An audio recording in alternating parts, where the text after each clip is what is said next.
बच्चों, आज की कहानी का नाम है आओ मूर्ख राज।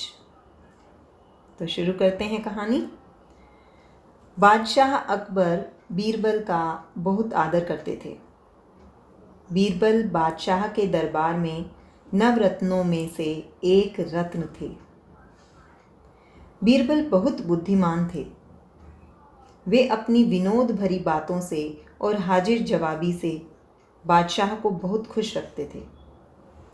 एक बार की बात है, बादशाह अकबर अपने महल में गए। बादशाह की सबसे बड़ी बेगम उस समय अपनी किसी सखी से बातें कर रही थी।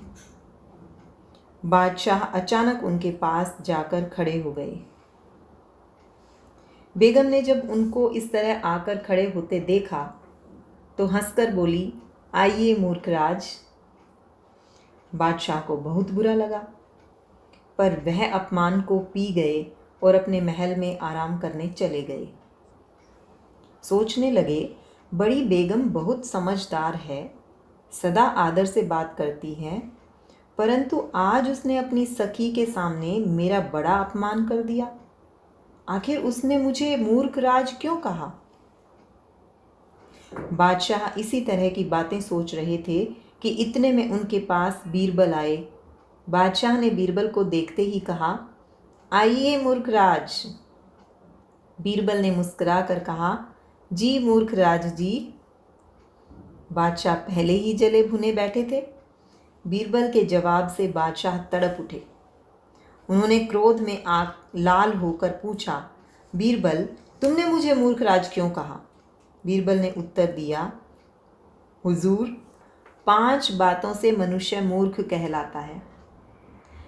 2 आदमी अकेले में बात कर रहे हों, तीसरा वहां बिना बुलाए और बिना सूचना दिए जा खड़ा हो तो वह मूर्ख होता है। अब बादशाह का क्रोध ठंडा हो चुका था। उन्होंने पूछा, और 4 मूर्ख कौन कौन से होते हैं?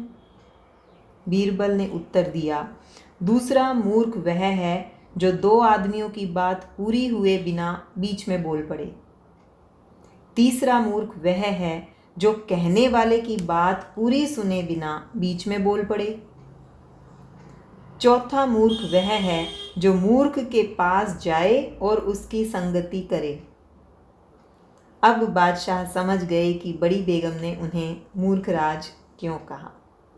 तो बच्चों, ये कहानी यहाँ खत्म होती है। धन्यवाद।